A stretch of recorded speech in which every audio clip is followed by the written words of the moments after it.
मुझे 10,000 रुपयों की ज़रूरत है। मैंने अपनी ज्वेलरी आपके पास गिरवे रखी और आपने मुझे 10,000 रुपया लोन पे दिया। अब मेरी जो ज्वेलरी है वो आपके पास सिक्योरिटी के लिए है। अगर फ्यूचर में अगर मैं आपने जो मुझे पैसा दिया वो नहीं लौटा पाया तो आप मेरी ज्वेलरी बेच के उसमें से आपका पैसा वसूल कर सकते हैं।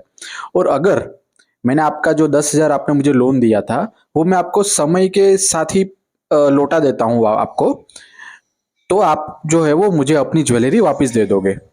तो इसी कॉन्सेप्ट को बोलते हैं प्लेज। प्लेज में दो पार्टी होती है, एक पोनर होता है, दूसरा पोनी होता है। यहाँ पे पोनर मैं हूं क्योंकि मैं अपनी ज्वेलरी को सिक्योरिटी में गिरवे रखता हूं आपके पास, राइट। और आप पोनी है, क्यों? क्योंकि आप सिक्योरिटी को ले रहे हैं, यानी कि मेरी ज्वेलरी आप अपने पास रख रहे हो और बदले में मुझे लोन में 10,000 रुपया दे रहे हैं। समझ रहे हो बात? इस वीडियो में हम इसका एग्जांपल समझेंगे, मीनिंग समझेंगे, प्लेज और बेलमेंट में क्या की डिफरेंस है, एसेंशियल क्या होते हैं प्लेज के, राइट्स एंड ड्यूटीज क्या होती है पोनर पोनी की, और मॉर्गेज वर्सेस प्लेज क्या होता है, केस लो भी है, हाइपोथिकेशन वर्सेस प्लेज क्या है वो भी समझेंगे दोस्तों, बहुत आसान भाषा में। अभी ये मैंने आपको एग्जांपल स्टार्टिंग में ही दे दिया कि एक लड़का होता है जिसको, अभी मैंने आपको वही बोला यार, राइट। मेरे को 10,000 रुपये की जरूरत है, मैंने आपको ज्वेलरी गिरवे रखी और उसके बेसिस पे आपने मुझे 10,000 दिए, तो मैं यहाँ पे पोनर हूं, मैं अपनी ज्वेलरी आपको दे रहा हूं ना, तो मैं पोनर हो गया। और आप पोनी है क्योंकि आप मेरी ज्वेलरी को रख रहे हो और उसके बेसिस पे आप मुझे 10,000 दे रहे हो लोन पे, राइट। तो ये कॉन्सेप्ट आपका यहाँ पे क्लियर हो जाता है। अगर मैं 10,000 आपको लौटा देता हूँ समय के साथ ही, तो आप मुझे ज्वेलरी वापस दे दोगे। अगर मैं नहीं लौटा पाया कोई कोई भी रीजन की वजह से, तो आप मेरी ज्वेलरी बेच के उसमें से आप अपने पैसे वसूल कर सकते हैं, राइट। अब इसके ऊपर एक केस लो है, लल्लन प्रसाद वर्सेस रहमत अली।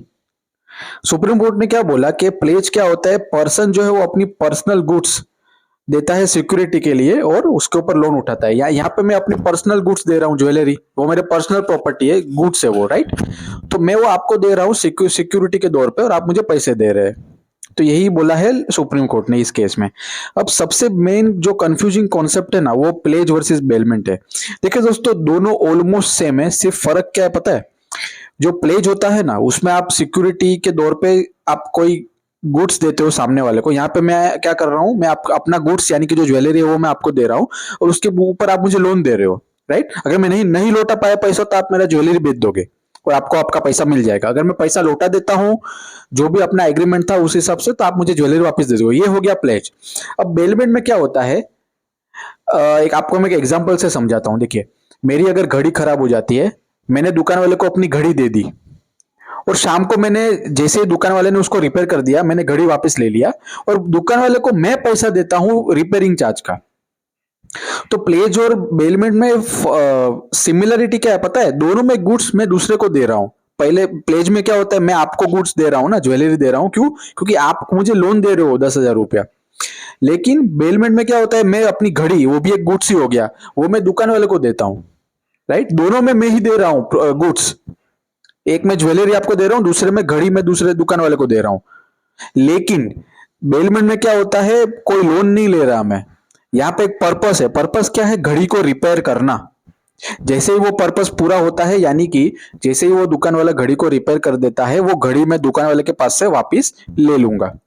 तीसरे को बोलते हैं बेलमेंट, राइट। एक पर्पस होता है बेलमेंट का, ठीक ठीक है ना। तो प्लेज में क्या होता है, सिक्योरिटी मैं दे रहा हूं ज्वेलरी आपको ताकि मुझे लोन मिले, लेकिन बेलमेंट में मैं अपना पर्पस है, मेरे घड़ी को रिपेयर करने का मेरा एक पर्पस था, तो वो मैं घड़ी दे रहा हूं दुकान वाले को और रिपेयरिंग हो जाती है तो मैं दुकान वाले को रिपेयरिंग का पैसा दूंगा। मैं यहाँ पे लोन नहीं ले रहा बेलमेंट में, ठीक है। तो ये सबसे बड़ा डिफरेंस है और बहुत ही की डिफरेंस है। आपको अगर पता भी नहीं चलेगा कि क्या इसमें छूट रहा है। अब बात करते हैं एसेंशियल दोस्तों। प्लेज का एसेंशियल क्या होता है? सबसे पहले तो एक जो एग्रीमेंट बनता है, ठीक है। यहाँ पे एग्रीमेंट क्या है, मैं आपके पास से लोन ले रहा हूँ और मैं आपको गिरवे गिरवे रखता हूँ, ज्वेलरी आपके पास गिरवे रखता हूँ।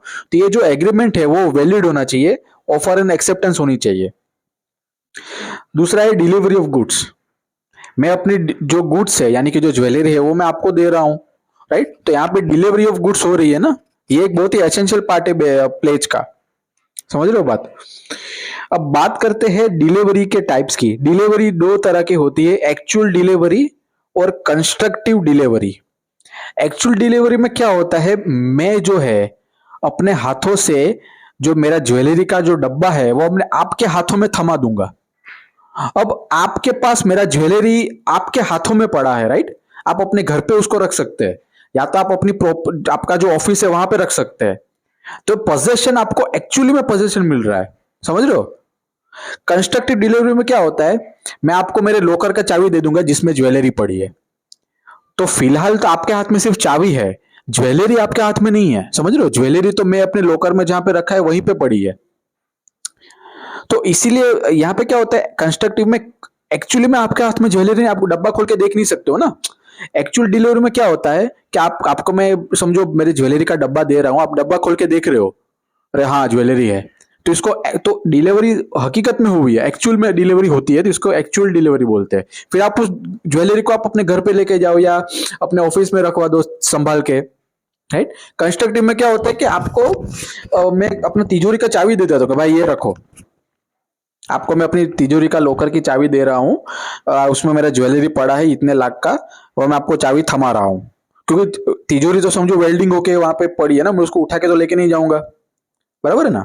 तो इसलिए इसको कंस्ट्रक्टिव डिलीवरी बोलते हैं, यानी कि अज्यूम करना है कि आपके पास पोजेशन है। समझ रहे हो बात? अब बात करते हैं ownership remains with the pleasure. अब यहाँ पे प्लेजर मैं हूं, मैं गुड्स दे रहा हूं ना आपको, तो मैं प्लेजर हो गया। यहाँ पे मैं सिर्फ पोजेशन दे रहा हूं, उस ज्वेलरी का जो मालिक है ना वो मैं ही रहूंगा। मैं सिर्फ उसका पोजेशन आपको दे रहा हूं ताकि आप मुझे लोन दे। समझ रहे हो बात? पर्पस, यहाँ पे पर्पस क्या है, सिक्योरिंग द डेट। अब मैं आपको ज्वेलरी क्यों दूंगा, ताकि आपको तसल्ली रहे कि भाई इतने टाइम के बाद मैं आपको पैसे दे दूंगा। अगर नहीं दे पाया तो भी आपको टेंशन नहीं, आप मेरी ज्वेलरी बेच सकते हैं, राइट? और आपका पैसा आपको वसूल हो जाएगा। तो ये एक सिक्योरिटी, एक पर्पस है, ताकि मैं आपको ज्वेलरी दे रहा हूं, right? Pawnor's own property should be given to the pawnee. मेरा जो खुद का ज्वेलरी है वही मैं आपको दे सकता हूं, मैं किसी तीसरे बंदे का लाके नहीं दे सकता। समझ रहे हो? तो ये एक लीगल एसेंशियल है प्लेजमेंट, प्लेज का। राइट टू सेल, अगर मैं आपको पैसे नहीं लौटा पाता तो आप उस ज्वेलरी को बेच सकते हैं, ये आपका हक बनता है, ये प्लेज बोलता है। प्लेज का जो कॉन्सेप्ट है वो। रिटर्न ऑफ गुड्स, अब मैं आपको समझो 10,000 लौटा देता हूं जो मुझे आपने दिया था, तो आप क्या करोगे? आप ज्वेलरी अपने पास थोड़ी रखोगे, आप तो मुझे दे दोगे ना। आपको अपने पैसे से मतलब है, और उसके ऊपर जो इंटरेस्ट था लोन का वो आप रखो, बाद में ज्वेलरी आप मेरे को दे दोगे ना। आपने टीवी में देखा होगा, फिल्मों में लोग सोना देके ब्याज पे पैसे उठाते हैं लोन पे, समझ रहे हो ना? तो यही कॉन्सेप्ट है प्लेज का। प्लेज में मूवेबल प्रॉपर्टी होती है, और सोना जो है वो तो मूवेबल ही हो गया ना। दाग जो गहने होते हैं गले में पहनने वाले, कान की बालियां होती है, वो मूवेबल हो गया। अब बात करते हैं rights and duties of pawnor and pawnee. और सबसे पहले बात करते हैं राइट्स ऑफ पोनर। पोनर कौन है? जो गुड्स को देता है। या मैं पोनर हूं, मैं ज्वेलरी आपको दे रहा हूं ना, तो मैं पोनर हूं। मेरे राइट्स क्या है? Return of goods. अब मेरा ये राइट है, मेरा ये हक बनता है कि मैं अपना गुड्स वापस ले लूं आपसे। कब? जब मैं आपको सारा लोन चुका दूं। समझ रहे हो? तो ये मेरा हक बनता है कि भाई आपके पास से गुड्स जो है वो मैं ले लूं। दूसरा है प्रोटेक्शन। अगर मैं आपको ज्वेलरी देता हूं तो मैं क्या एक्सपेक्ट करूंगा कि आप मेरी ज्वेलरी को संभाल के रखे, राइट? तो अगर आप मेरी ज्वेलरी को डैमेज करते हैं तो मैं आपके पास से कंपनसेशन ले सकता हूं, ये मेरा हक बनता है, ये मेरा राइट है। अब मेरा कर्तव्य क्या है? मैंने आपको गुड्स दिया ना, मैंने आपको ज्वेलरी दिया, गिरवे रखा आपके पास। मेरा क्या कर्तव्य है, मेरी क्या ड्यूटीज है? रीपेमेंट। यानी कि मैं आपको रीपेमेंट करता हूं। आपने मुझे 10,000 रुपया दिया था ना लोन में, मेरा ड्यूटी है कि मैं आपको रीपे करूं वो, राइट? दूसरा है ओनरशिप। शुड हैव ओनरशिप और authority over the goods being placed. मैं आपको जो ज्वेलरी दे रहा हूं उसका मालिक मैं खुद होना चाहिए। समझ रहे हो? मैं किसी तीसरे का या चोरी करके नहीं आपको दे सकता। समझ रहे हो बात? तीसरा है कंपनसेशन। अगर मेरी मेरी कोई प्रॉपर्टी आपके पास है, देखिए मैं आपको पढ़ के बताता हूं। Must compensate the pawnee for any expenses incurred to maintain the goods. मैं आपको ज्वेलरी दे रहा हूं, लेकिन उसको अभी समझो आपने मुझे 1 महीने के लिए पैसा दिया ना 10,000 रुपया, तो आपको मेरा जो ज्वेलरी है वो 1 महीने तक संभाल के रखना है, क्योंकि मैंने आपको सिक्योरिटी दिया है गिरवे रख के, बराबर है? तो 1 महीने तक आपको उसको संभाल के रखना है। तो हो सकता है आप उस ज्वेलरी को संभालने के लिए आप खुद का पर्सनल लॉकर खरीदो मार्केट में से छोटा सा, तो उसका समझो आपका 2-3 हजार गया उसमें।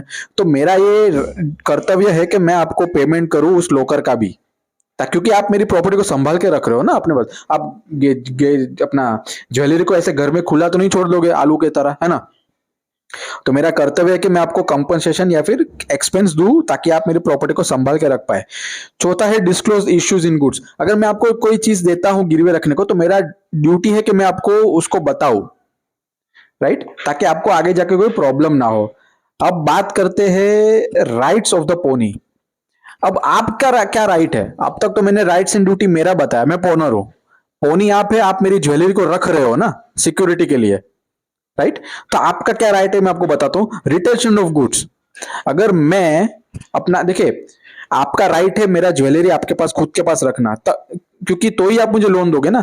तो आप मेरा गुड्स जो है आप अपने पास रख सकते हो, ये आपका हक बनता है। दूसरा, सेल ऑफ गुड्स। अगर मैं 10,000 जो अपना डिसाइड हुआ था उतने समय में मैं नहीं दे पाया, तो आप मेरा जो ज्वेलरी है उसको सेल कर सकते हो और आप अपना पैसा वसूल कर सकते हैं, राइट। लेकिन उसके लिए आपको मुझे नोटिस देनी पड़ेगी। अभी नोटिस मतलब क्या होता है कि आपको मुझे कॉल करना पड़ेगा, मैसेज करना पड़ेगा, या तो आप लिखित में भी भेज सकते हो कि अरे भाई आपका पैसा आया नहीं है अभी तक यार, दे दो जल्दी। तो मुझे पता होना चाहिए कि भाई आप सीरियस है मैटर में और आप मेरी प्रॉपर्टी को, अपना जो ज्वेलरी है वो उसको बेच दोगे। अगर फिर भी मैं कोई जवाब नहीं देता तो भाई आप बिंदास उसको बेच सकते हैं। अभी इसका मैं आपको एग्जांपल देता हूं, देखिए। सपोज एक एग्जांपल देता हूं, मैं आपको 10,000 नहीं लौटा पाया कोई भी रीजन की वजह से, तो आप क्या करोगे? आप मेरी ज्वेलरी बेच दोगे, उसमें से आप अपना 10,000 रुपया निकाल लोगे। अभी ज्वेलरी थी 20,000 रुपए की, लेकिन आपको तो 10,000 ही लेना है ना ज्वेलरी में से, तो बाकी का जो 10,000 है वो आप मुझे दोगे। ये ऐसा कॉन्सेप्ट है प्लेज का। अभी समझो आपने मुझे 10,000 दिया, बराबर है, और मैं उसको नहीं लौटा पाया, तो आपने मेरी 20,000 की ज्वेलरी बेच दी। और फिर क्या होता है, आपने 10,000 रुपया जो है वो उसमें से माइनस कर दिया, और साथ में जो उसका इंटरेस्ट था, आप मुझे महीने के लिए वापरने दे रहे हो 10,000 रुपया, तो उसका इंटरेस्ट भी लगेगा ना। तो वो जो इंटरेस्ट है वो आपने काट लिया, और बाकी का जो रिमेनिंग बैलेंस है पैसा वो आप मुझे दे दोगे, राइट। तो यही एक, ये जो मैंने एग्जांपल दिया है गाड़ी वाला, वो वही है। अब बात करते हैं आगे वाले कॉन्सेप्ट की। तो देखिए, आपका ये राइट बनता है कि आप मेरे पास से कंपनसेशन ले। अभी रीएम्बर्समेंट क्या होता है मैं आपको बताता हूं। अब आप मेरी ज्वेलरी को अपने पास रखते हो ना, तो आपका खर्चा तो हो गया ना भाई। जैसे मैंने आपको एग्जांपल दिया कि आप एक नया लॉकर खरीद रहे हो मेरे प्रॉपर्टी की, मेरे ज्वेलरी की सेफ्टी के लिए, तो अपने आपने लॉकर खरीदा को उसका खर्चा तो लगेगा ना। तो मेरा एक हक, आई मीन ड्यूटी है कि मैं आपको उसको पे करूं। Can a pony can recover any expenses incurred for the maintenance or preservation of the goods? A pony can still file a case for recovery of the loan amount against the owner even after having goods as security. ये भी एक आपका हक बनता है। आपके पास भले security है लेकिन फिर भी आप केस कर सकते हैं मेरे पे कि भाई इन्होंने वादा किया था लेकिन पैसा लौटा नहीं रहे। Duties of pawnee. अब आपकी क्या कर्तव्य है? आप पोनी हो, आपने मेरी ज्वेलरी रखी, तो आपका क्या ड्यूटी बनता है? Duty take care of goods.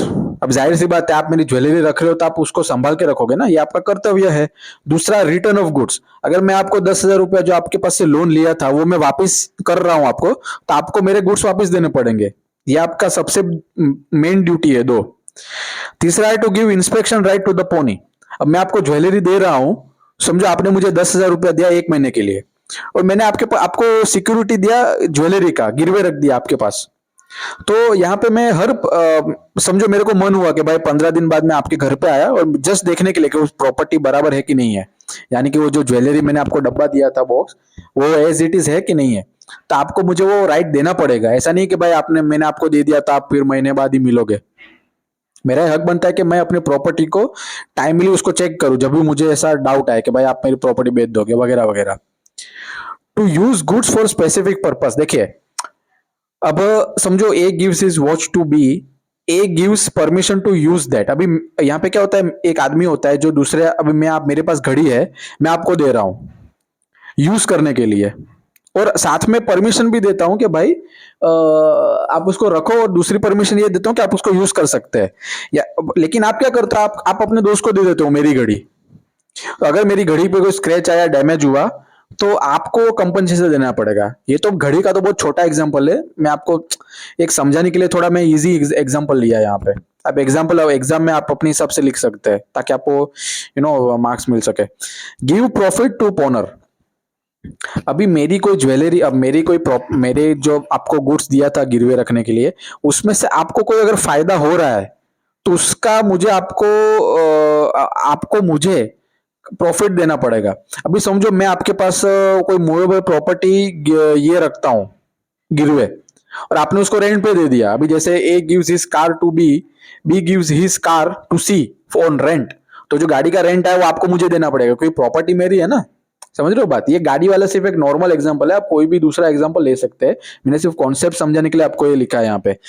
Note to mix goods of pawnor. मैं अगर आपको कोई अभी मैंने अपनी ज्वेलरी दे दी, उसमें बहुत छोटी छोटी बालियां थी, मोती थे, हीरे थे। अब आपने क्या किया, आपने अपनी ज्वेलरी के साथ मिक्स कर दिए, तो ऐसा नहीं होता, फिर उसको ढूंढने में भी अलग मगजमारी है, ठीक है ना। अब बात करते हैं, ये देखिए दोस्तों, ये बहुत ही कंफ्यूजिंग है लेकिन मैंने उसको बहुत आसान बना दिया है, जिसका नाम है हाइपोथिकेशन वर्सेस प्लेज। तो हाइपोथिकेशन जो होता है ना वो मूवेबल प्रॉपर्टी में होता है, लेकिन यहाँ पे ट्विस्ट क्या है पता है? मूवेबल प्रॉपर्टी का पोजेशन मेरे पास ही रहेगा, लेकिन मैं लोन आपसे ले रहा हूं। प्लेज में क्या होता है, मैं ज्वेलरी आपको दे रहा हूं ना, उस ज्वेलरी का जो पोजेशन है वो आपके पास है, ज्वेलरी आपके कब्जे में है, और फिर आप मुझे लोन दे रहे हो प्लेज में, राइट। हाइपोथिकेशन में क्या होता है, प्रॉपर्ट यानी कि जो ज्वेलरी है समझो वो मेरे पास ही रहेगी, फिर भी मैं आपके पास से अपना लोन उठा रहा हूं। ये ज्वेलरी का तो मैं खाली आपको एक एग्जांपल दे रहा हूं। अभी समझो आपके पास समझो पैसे नहीं है और आपको एक गाड़ी खरीदनी है, राइट। तो आप क्या करोगे, आप बैंक में जाओगे और बैंक के पास से लोन उठा के आप गाड़ी खरीद लिया। अभी गाड़ी तो आप ही यूज करोगे ना, बैंक वाला थोड़ी करेगा गाड़ी। लेकिन हाँ, आप बैंक को प्रॉमिस करते हो कि भाई अगर आप बैंक को लोन का पैसा नहीं चुका पाए तो आप उसको अपनी गाड़ी बैंक को दे दोगे, राइट। ये मैंने यहाँ पे एग्जांपल दिया, देखो। You are driving a car purchase by taking loan from a bank. You are still driving the car but giving a promise to the bank that they can sell the car, बराबर। You fail to repay the loan, but possession of the car is still with you and not with the bank. तो यहाँ पे hypothecation का सबसे बड़ा फर्क यही है कि पोजेशन जो लोन उठा रहा है, मतलब जो लोन ले रहा है उसी के पास रहेगा लेकिन फिर भी पैसा मिल रहा है उसको। प्लेज में क्या होता है, आप अपनी जो गुड्स है, यानी कि जो मैंने ज्वेलरी का एग्जांपल दिया था ना, मैं अपनी ज्वेलरी आपको दे रहा हूं तो इसको प्लेज बोलते हैं। पोजेशन आपके पास है ना तो वो प्लेज हो गया। P for possession, P for pledge, आप ऐसा याद रखो। आप पोजेशन आपको मिल रहा है, इसको बोलते हैं प्लेज। लोन में उठा रहा हूं, बराबर है, तो इसको प्लेज बोलते हैं अगर पोजेशन आपके पास है। अगर मैं लोन उठा रहा हूं लेकिन पोजेशन फिर भी मेरे पास है तो इसको हाइपोथेटिकेशन बोलते हैं। अब बात करते, ये प्लेज का तो मैंने आपको बताया ना, प्लेज जो है वो भी देखो ये दोनों कॉन्सेप्ट में सिमिलरिटी क्या है पता है, दोनों मूवेबल प्रॉपर्टी के लिए बने हैं, लेकिन बात यहाँ पे पोजेशन की है। प्लेज में पोजेशन आपके पास है और आप मुझे लोन दे रहे हैं, लेकिन इसमें क्या होता है, पोजेशन मेरे पास ही है लेकिन लोन भी मैं ही ले रहा हूं आपके पास से। समझ रहे हो? मैं आपको समझाने के लिए अटक अटक के बोल रहा हूं, हालांकि मेरी हिंदी बहुत अच्छी है दोस्तों। तो ये दोनों में फर्क यही है पोजेशन का। अब बात करते हैं मॉर्गेज वर्सेस प्लेज। तो मॉर्गेज जो है ना दोस्तों, इमूवेबल प्रॉपर्टी के लिए होता है, और प्लेज जो होता है वो मूवेबल प्रॉपर्टी के लिए होता है। अभी देखिए, अभी समझो मेरे को लोन की जरूरत है तो मेरे को अपना घर गिरवे रखना पड़ेगा ना। तो अभी मैं घर को उखाड़ के तो बैंक में नहीं लेके जाऊंगा, घर के पेपर दूंगा ना बैंक को। समझ रहे हो? तो ऐसी टाइप की प्रॉपर्टी अगर मैं गिरवे रखता हूं जो इमूवेबल है, जैसे फ्लैट हो गया, लैंड हो गया, मैं अपना घर को गिरवे रख के लोन उठा रहा हूं बैंक से, लेकिन बैंक जो घर का कागज है, जो प्रॉपर्टी का जो पेपर है वो मैं बैंक को दे रहा हूं, राइट। तो इसको मॉर्गेज बोलते हैं क्योंकि मैं अपनी इमूवेबल प्रॉपर्टी को गिरवे रख रहा हूं और बैंक से लोन ले रहा हूं, राइट। लेकिन प्लेज में क्या होता है, मूवेबल है। मैंने आपको ज्वेलरी का एग्जांपल दिया ना, मैं अपनी ज्वेलरी आपके हाथों में ले रहा हूं, ले भाई पकड़, और आप मुझे लोन दे रहे हो 10,000 रुपया, राइट। मॉर्गेज का एग्जांपल था, you take a loan and put your house papers with the bank as a security, because you cannot carry your house inside the bank because it is immovable property. जाहिर सी बात है ना, mortgage जो है वो immovable हो गया यार, प्रॉपर्टी, समझ रहे हो? घर जो है वो मैं थोड़ी नीचे से उखाड़ के बैंक में लेके जाऊंगा। उसी तरह मैं जमीन जो है, मेरे पास खेत की जमीन, उसको मैं उखाड़ के थोड़ी मैं बैंक में दे दूंगा, भाई ये लो रखो। बैंक वाला कहाँ रखेगा अगर उखाड़ भी दिया तो? सीधी बात है। तो इमूवेबल प्रॉपर्टी को जब आप गिरवे रखते हो तो वो मॉर्गेज में आता है, और प्लेज जो है वो मूवेबल प्रॉपर्टी, जैसे ज्वेलरी हो गया, राइट, उसको बोलते हैं प्लेज। तो मैं बहुत आसान भाषा में आपको बताया हूं, बीच बीच में मैं अटका भी हूं ताकि आपको आसान भाषा में समझा सकूं, तो उसके लिए मैं आपको माफी चाहूंगा। लेकिन अगर आपको कोई भी फिर भी अगर आपको कोई डाउट आता है तो आप मुझे कमेंट सेक्शन में पूछ सकते हैं। शुक्रिया।